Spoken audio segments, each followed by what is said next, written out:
Hi, I'm Shanice Moinani. Oh, what should I say in my intro?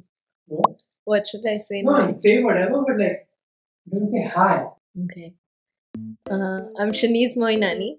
I'm a Sindhi from Jakarta. Actually, that's not even true. I was born in Surabaya, grew up in Jakarta, studied in Singapore, became Singaporean, and now live in the US. I am a venture investor turned startup operator. This is my wife. 2011 में मेरे college के second year में we started dating और 2019 में हमारी शादी हुई।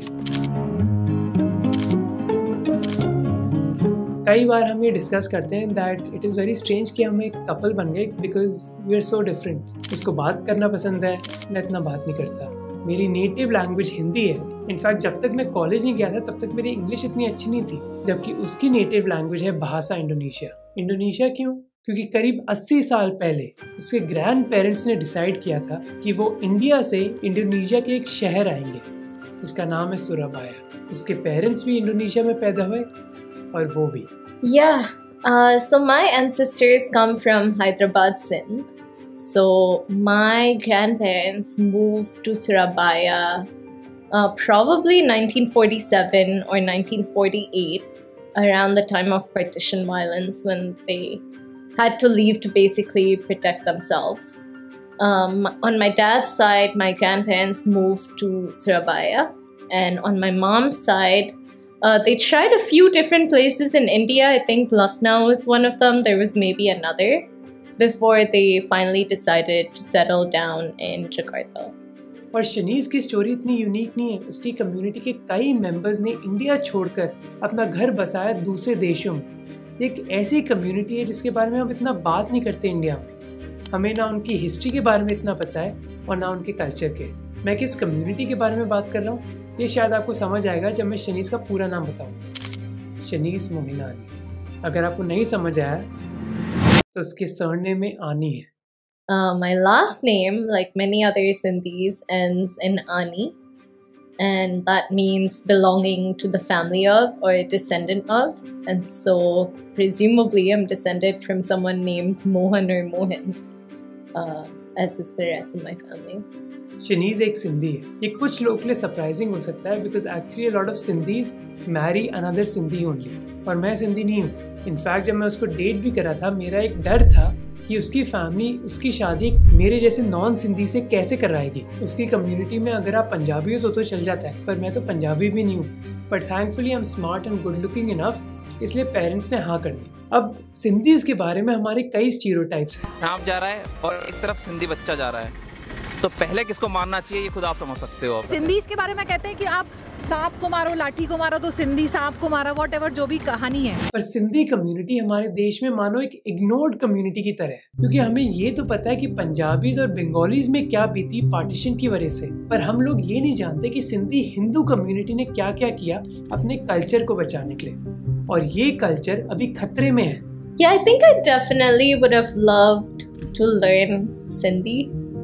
I think language is one of those things that can keep a culture alive, and I feel sometimes guilty that that aspect of culture is going to die with me because I don't know Sindhi. समय रैना ने recently एक line बोली थी Kashmiri pandits के बारे में। मुझे ऐसा लगता है हमारा कल्चर मर रहा है भाई, कश्मीरी पंडित जो है हम, क्योंकि हमारी जो जनरेशन है ना वो कभी रही नहीं वहाँ ज़्यादा। और यही लाइन आप सिंधी हिंदूज के बारे में भी बोल सकते हो, और इसीलिए मैंने डिसाइड किया शनीज को इंटरव्यू करने का। Just look at you. Yeah. Okay. पर शनीज की फुल हिस्ट्री समझने के लिए आपको उसकी कम्युनिटी की हिस्ट्री समझनी होगी, सिंधी हिंदूज की हिस्ट्री। ये है सिंध, जो आज पाकिस्तान में एक प्रोविंस है। वेस्ट में बलूचिस्तान है, नॉर्थ में पंजाब और नॉर्थ ईस्ट में है इंडिया, राजस्थान और गुजरात। सिंध का नाम पड़ता है संस्कृत शब्द सिंधु से, जो इस इलाके की नदी का भी नाम है। जो इलाका आज पाकिस्तान में एक प्रोविंस है, एक जमाने में उधर इंडस वैली सिविलाइजेशन होती थी, जिसका कैपिटल था मोहनजोदारो, जिसके कल्चर, ट्रेड और पॉलिटिकल सिस्टम के बारे में बात आज भी हो रही है। ये जमीन इतनी फर्टाइल थी कि उधर खाने की कमी नहीं थी और इसी की वजह से इस इलाके को कई बार इन्वेड किया गया।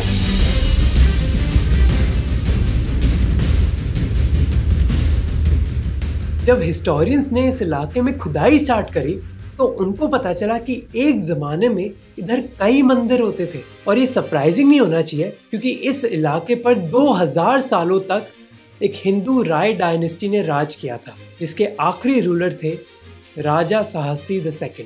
इस डायनेस्टी के महाराजा बस हिंदुइज्म को ही नहीं बल्कि बुद्धिज्म को भी सपोर्ट करते थे और इसी वजह से 7वीं सदी में इस इलाके में 3 तरीके के लोग थे, बुद्धिस्ट, महाकालिया हिंदूज जो महाकाल की पूजा करते हैं और आखिरी में वो जो चांद और सूरज देवताओं को मानते हैं।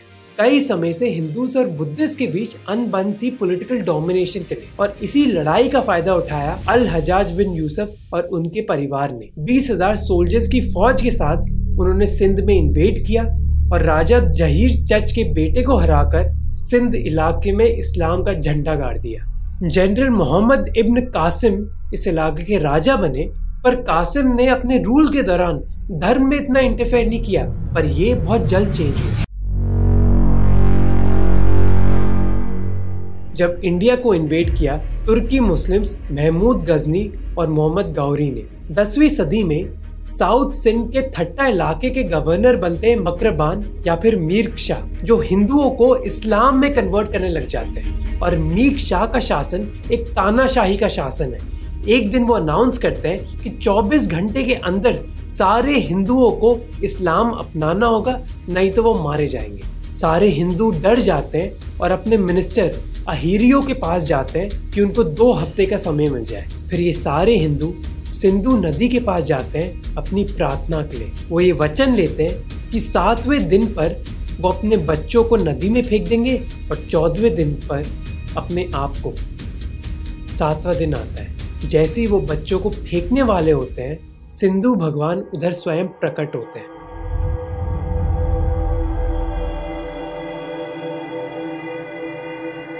वो ये बोलते हैं कि 14 दिन खत्म होने से पहले मैं नसरपुर में एक चने बेचने वाले रत्नों और उसकी बीवी देवकी के घर में एक बच्चे के रूप में पैदा होऊंगा। और जो भगवान सिंधु ने वादा किया था वो सच निकलता है। 14वें दिन पर एक बच्चा उदेरो लाल पैदा होता है।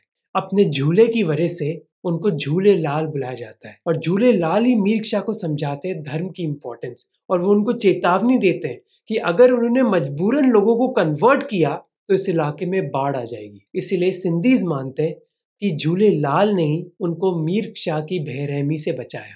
अब इस समाज में सिंधी हिंदूज बहुत इन्फ्लुएंशियल हैं। ट्रेडर्स, बिजनेस ओनर्स या फिर money lenders, specially Karachi, Hyderabad और शिकारपुर जैसे शहरों में मोस्टली सिंधी हिंदूज ही हैं। पर मुस्लिम रूलर्स के आ जाने के बाद हिंदूज पर कई रिस्ट्रिक्शंस लगाई गई, जैसे वो जमीन नहीं खरीद सकते थे और घोड़े तक नहीं चला सकते थे। उनको इजाजत थी बस गधों और ऊंटों की। अब एक तरफ मुस्लिम रूलर्स हिंदुओं पर ये रिस्ट्रिक्शन डाल रहे थे, दूसरी तरफ हिंदूज में कास्ट सिस्टम कई कमजोर लोगों के बीच और रिस्ट्रिक्शन डाल रहा था। इसीलिए कई किसान, कारीगर और मजदूरों ने आने वाले सालों में इस्लाम अपना लिया। इन रिस्ट्रिक्शंस के बावजूद मुस्लिम रूलर्स ये भी जानते हैं कि अगर इकोनॉमी और ट्रेड में अच्छा करना है तो हिंदुओं की जरूरत तो पड़ेगी ही। और इसीलिए 15 से लेकर 17 सेंचुरी तक कई हिंदू व्यापारी साउथ सिंध के कैपिटल थट्टा में खूब फले फूले। अब क्योंकि ये हिंदूज मोस्टली ट्रेडिंग में इन्वॉल्व थे, इसलिए उनको अलग अलग जगह जाना होता था और अलग अलग लोगों के साथ बातें करनी होती थी। और इसी वजह से ये समाज बस हिंदुइज्म पर ही नहीं बल्कि कई रिलीजन और कम्युनिटीज के वैल्यूज पर पला बढ़ा। आज भी आपको सिंधी हिंदूज मिलेंगे जो गुरुद्वारे जाते हैं। इनफैक्ट मेरी शादी के बाद भी मेरी बीवी का परिवार मुझे इंडोनेशिया के सुराबाया में एक गुरुद्वारे ही लेकर गया। इनफैक्ट 19वीं सदी में ब्रिटिश ट्रैवलर रिचर्ड बर्टन ने कहा था कि सिंध का इलाका ब्रिटिश इंडिया में सबसे शांत इलाका है। उन्होंने कहा कि इधर सिंधी मुस्लिम्स दूसरे मुस्लिम्स की तरह नहीं है और सिंधी हिंदूज दूसरे हिंदूज की तरह नहीं है। सिंधी हिंदूज मीट खा सकते थे, शराब पी सकते थे और बिना अपनी कास्ट त्यागे जमीन छोड़कर जा सकते थे। याद रहे कि उस जमाने में कई हिंदूज मानते थे कि अगर आप जमीन छोड़कर एक जहाज पर चले गए तो आप अपनी कास्ट को त्याग रहे हो। Sindhi Hindus basically 3 different cultures का एक मिक्स थे, इस्लाम का सूफिज्म, हिंदुइज्म और गुरु नानक का सिखिज्म। सिंध इलाके में गुरु नानक आए थे अपना मैसेज लेकर, और उसके बाद इस इलाके के कई हिंदूज नानक पंथीज यानी गुरु नानक के फॉलोअर्स बन गए। इसी के साथ सूफी संत इधर आए 8वीं सदी में।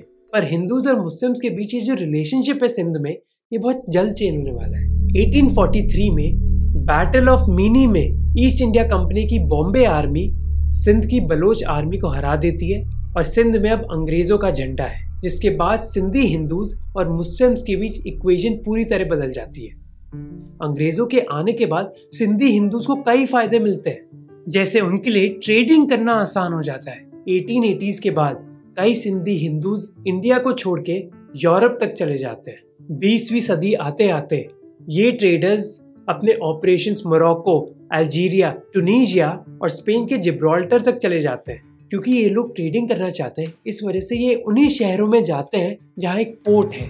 अब इन लोगों ने अपना इलाका तो छोड़ दिया पर अपना कल्चर नहीं। इधर जाकर सिंधीज अपने मंदिर बनाते हैं जहाँ वो सत्संग कर सके और अपने त्योहार सेलिब्रेट कर सके। My family follows Satya Sai Baba and we would go to the temple twice a week. That's when I realized it's not a Sindhi thing, but that's when I realized I'm like, oh, this is something different. ये है डिवीना, एक सिंधी जो पली बड़ी Paraguay में, और उन्होंने बताया कि कैसे सिंधी कल्चर पैराग्वे जैसे देशों में प्रिजर्व किया जा रहा है।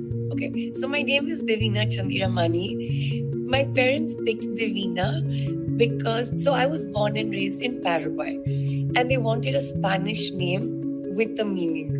अब क्योंकि कई सदियों से मुस्लिम राज था सिंध में, इसलिए हिंदुओं के पास कोई जमीन नहीं थी, बल्कि वो ट्रेडिंग करते थे। जमीन थी मुस्लिम्स की, और जब अंग्रेज आए उनके रेवेन्यू सिस्टम की वजह से उन्होंने भारी टैक्स लगाए जमींदारों पर, और इसी वजह से मुस्लिम समाज बहुत कमजोर हो गया। वहीं उन्होंने सिंधी हिंदूज को भी बोला कि अब तुम भी जमीन ओन कर सकते हो। इसीलिए जहाँ एक समय जब हिंदुओं के पास कोई जमीन नहीं होती थी, सडनली 23% पॉपुलेशन के पास करीब आधी जमीन आ गई। जबकि मुस्लिम्स अंग्रेजों की टैक्स की वजह से गिर गए और उन्होंने एजुकेशन भी अडॉप्ट नहीं करी। इसीलिए सिंधीज जमींदार और ट्रेडर्स के अलावा इलाके के ब्यूरोक्रेट्स भी बन गए, यानी कि उनके पास पैसा भी है और पावर भी, और इसी के साथ हिंदूज और मुस्लिम्स के बीच तनाव बढ़ जाता है। इस तनाव का अंजाम हमें देखने को मिलता है पार्टीशन के दौरान। Independence has not yet brought them peace. Rejoicing turned quickly into horror and mourning.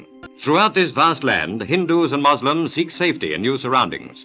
1947 की पार्टीशन का डिसीजन सिंधी हिंदुओं के लिए कोई महामारी से कम नहीं है। जब पंजाब और बंगाल डिवाइड किया गया, सिंध पूरी तरह पाकिस्तान को दिया गया। कई सालों से जो सोसाइटल तनाव था और जो पंजाब और बंगाल की बॉर्डर में खून खराबा हो रहा है, उसका बदला इन हिंदुओं के साथ लिया गया। 6 जनवरी 1947 नॉर्दर्न सिंध के जिकोबाबाद इलाके में कई चिट्ठियां फेंकी गई 17 हिंदुओं की दुकानों में, उनको ये दिखाने के लिए कि हमें पता है तुम्हारी दुकानें कौन सी हैं। डॉक्टर गिडवानी जो सिंध में कांग्रेस कमेटी के प्रेसिडेंट हैं, वो मुस्लिम लीग के इरादों पर सवाल पूछते हैं। वो बोलते हैं कि अगर देश के 25% मुस्लिम्स 65% नॉन मुस्लिम्स पर भरोसा नहीं कर पाए और इसी वजह से वो अपना देश चाहते हैं, तो 30% गैर मुस्लिम जो पाकिस्तान में है, वो मिस्टर जिन्ना के शब्दों पर कैसे विश्वास कर सकते हैं। जो मिस्टर गिडवानी के डाउट्स हैं वो सही निकलते हैं। गोबिंद मल्ली का खुद का ऑफिस है। एक दिन एक आदमी उधर आता है और उनको उर्दू में बोलता है कि ये लो 100 रुपए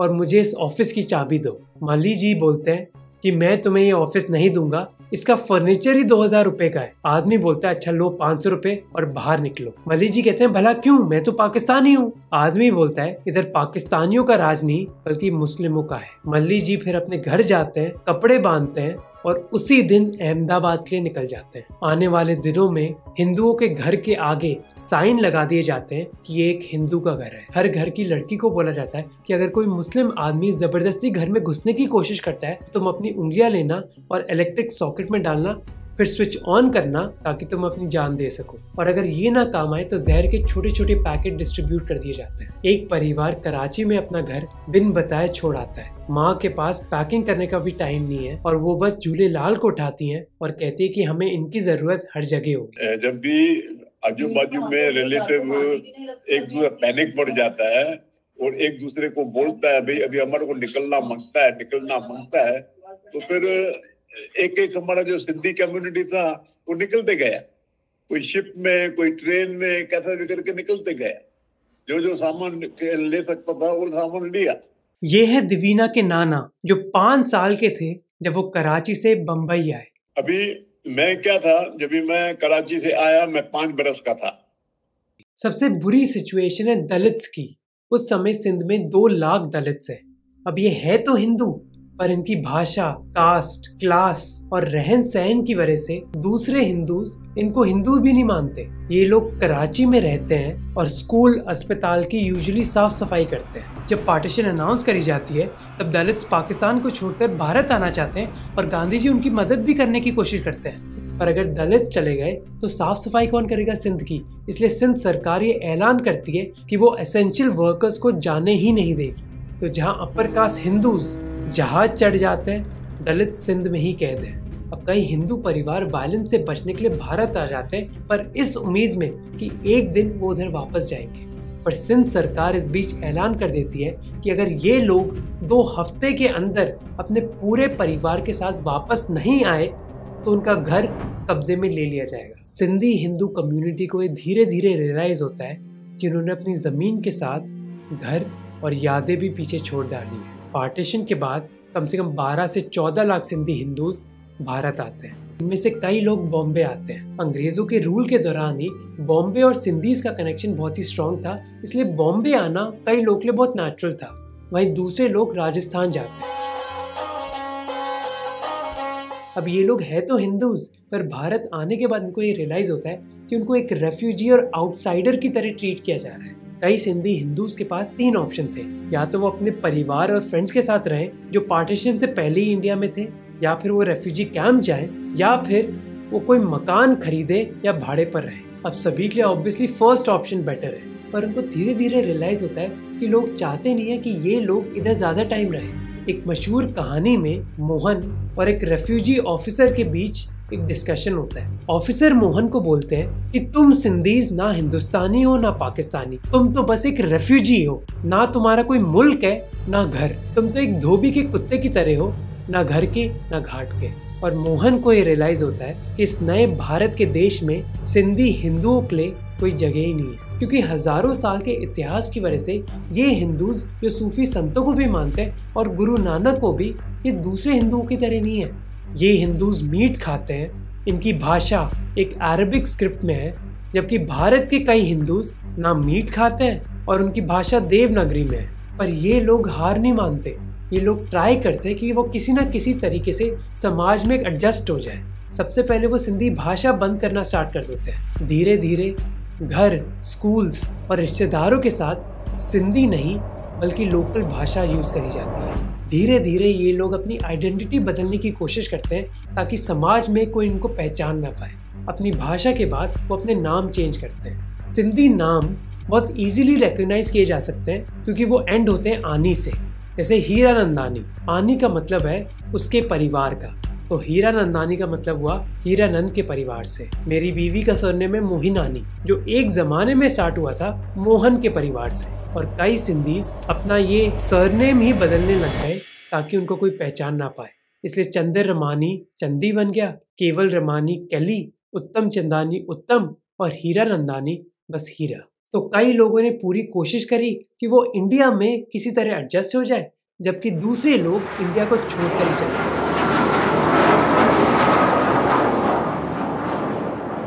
So my grandparents moved to Surabaya probably 1947 or 1948, around the time of partition violence, when they had to leave to basically protect themselves.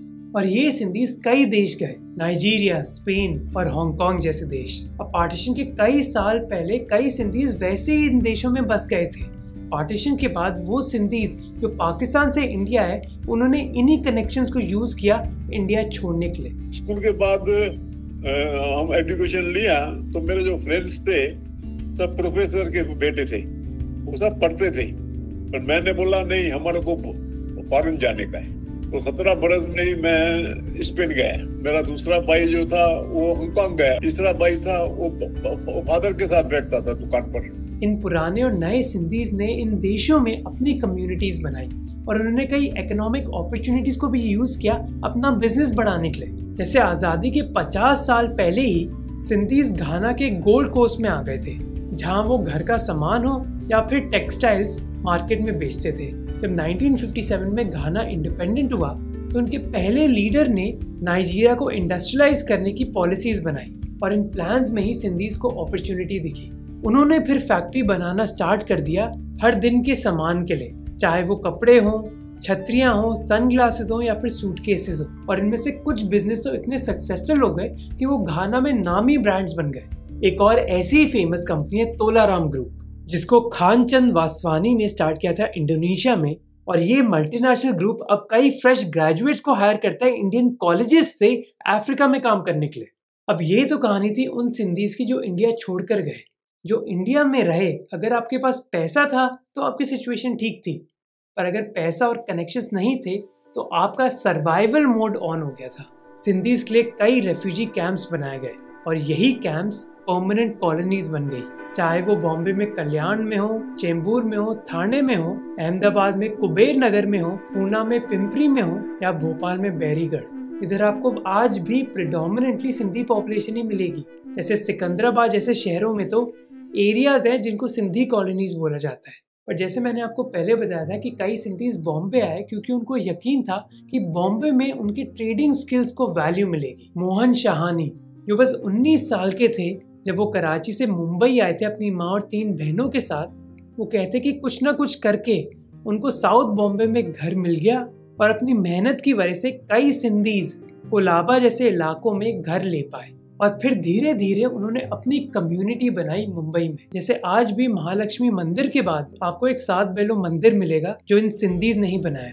और क्योंकि इकोनॉमिक दिक्कतें इतनी थी, इस वजह से जो चीज समाज में सोची भी नहीं जा सकती थी वो अब सिंधी समाज में हो रही थी। महिलाएं यूजुअली काम नहीं करती थी उनके परिवारों में, पर पार्टीशन के बाद महिलाएं पापड़, अचार, बॉटल कैप, साबुन, बिस्किट और कार्डबोर्ड कार्टन जैसी चीजें बनाती ताकि उनके घर के मर्द ट्रेन और फुटपाथ में जाके इन चीजों को बेच सके। क्योंकि तब सर्वाइवल की बात थी, इसीलिए सिंधीज कुछ ना कुछ करके पैसे कमाने की कोशिश करते। जैसे उस समय हजारों रेफ्यूजीज हर दिन उल्लासनगर से बॉम्बे जाते थे नौकरी ढूंढने के लिए, और इसीलिए कई सिंधीज ने अपना एक इलीगल बिजनेस सेट कर लिया जहां वो अपना मंथली ट्रेन पास भाड़े पर देते इन लोगों को। लास्ट सेंसस के हिसाब से हमारे देश में करीब 27 लाख सिंधीज हैं जो आपको मेनली मिलेंगे गुजरात, राजस्थान, महाराष्ट्र और मध्य प्रदेश में। अब कई सिंधी हिंदूज की इकोनॉमिक सिचुएशन जरूर इम्प्रूव हुई है हमारे देश में, पर उनका कल्चर जरूर बदला है, स्पेशली यंग जनरेशन में। जैसे मैं आपको कुछ एग्जांपल्स देता हूँ। भूमिका एक यंग सिंधी लड़की है जो अपने पेरेंट्स से सिंधी में बात ही नहीं करती। उन्होंने अपने माता पिता को भी बोल दिया कि आप भी सिंधी में मत बात करो। जबकि दीपक एक गुजराती मीडियम स्कूल में जाते हैं और वो भी ब्लंटली कहते हैं कि मैं सिंधी में बात नहीं करूंगा। दीपक कहते हैं कि मेरे कॉलेज में लोग मानते हैं कि सिंधीज अजीब से लोग हैं, वो गंदे हैं, मीट खाते हैं और उनके घर से बदबू आती है। तो वो स्टीरियोटाइप जो इनके दादा दादी को झेलने पड़े थे पार्टीशन के दौरान, वो आज अपने स्कूल में झेलते हैं। प्रीति को कंजूस मक्खी चूस बुलाया जाता है और जोक्स मारे जाते हैं कि सिंधियों की मोटी नाक क्यों है, क्योंकि हवा फ्री है। या फिर सिंधीज इतना चमकीला चमकीला पहनते हैं अपना पैसा शो ऑफ करने के लिए। So the main, I would feel differences in school when I was vegetarian, because everyone would be eating in the canteen and I would bring my meal from home. And I remember saying, I don't want Indian food because it smells, like when we are all eating or things like that. अगर India में Sindhi Hindus डरे हुए हैं कि उनका culture खो ना जाए, पाकिस्तान में सिंधी हिंदूज डरे हुए हैं कि उनकी जिंदगी न चली जाए। We are facing a genocide. हम इसी जगह रहना चाहते हैं, हम यहीं मर जाएंगे। जब पाकिस्तान आजाद हुआ था तब उधर करीब 21% हिंदूज थे। आज ये नंबर 1.9% है और उधर 40 लाख हिंदूज हैं, जिनमें से 15 लाख सिंध में रहते हैं और उनके खिलाफ वायलेंस आम बात है। Laborer who was targeted in the Hyderabad region of Sindh in Pakistan, and this is over a false case or an alleged case of blasphemy. कई हिंदू लड़कियों की तो और भी बुरी हालत है क्योंकि उनको मजबूरन कन्वर्ट कर दिया जाता है या फिर किडनैप कर दिया जाता है। सामारो में ये मदरसा गुलजार खलीली है जहाँ हर साल सैकड़ों हिंदुओं का मजहब तब्दील किया जाता है। गुज़िश्ता साल ये तादाद 192 थी। अब कई पाकिस्तानी हिंदू पाकिस्तान को छोड़कर इंडिया जरूर आ गए, पर कई नहीं आना चाहते क्योंकि उनका घर पाकिस्तान नहीं है। और हमें ये भी याद रखनी चाहिए कि मोस्ट हिंदूज पाकिस्तान में शेड्यूल कास्ट हैं जो लेबरर का काम करते हैं अपने अमीर जमींदार या फिर जागीरदार के लिए। और शनीज अपनी आइडेंटिटी के बारे में और जानना चाहती थी, इसलिए वो 2 साल पहले पाकिस्तान गई और उधर उसको पॉजिटिव्स भी मिले और नेगेटिव्स भी। On the positive side, I found a lot of old houses that had nameplates, and the nameplates are Pojwani, Topandasani, Tolaram, like names that I've known since I was age 1. And somehow in this like distant foreign land that was a figment of my imagination, I actually saw those nameplates. And so that felt very grounding.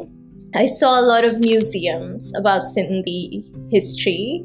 And what was very special was I visited Tando Alam Mari, which was my Nano's hometown. So he didn't come from Hyderabad, he came from a small village just outside of it. There's not much there, maybe 100 houses. But the fact that I got to find it and see it was pretty special.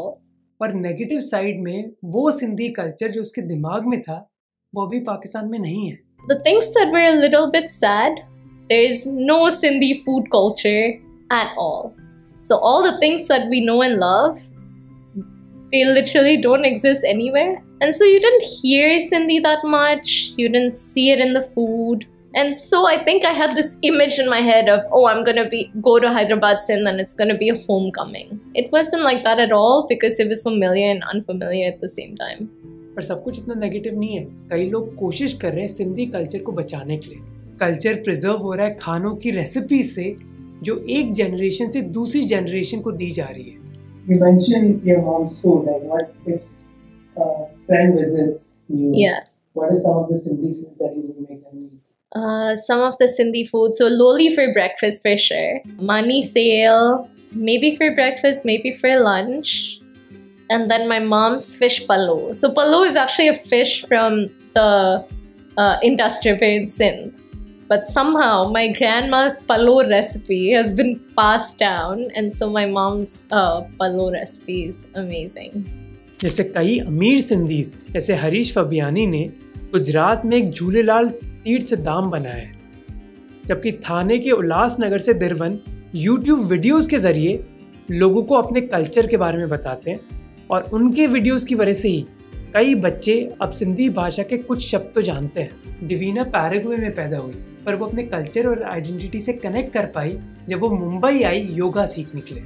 I think I got more connected with my roots is when I spent 10 months in India, where I felt I was away from the world in a way, where I got to know more myself. And I guess being in India, I learned more of my culture. And because I became certified in yoga, I always thought I'll be more interested in the asanas.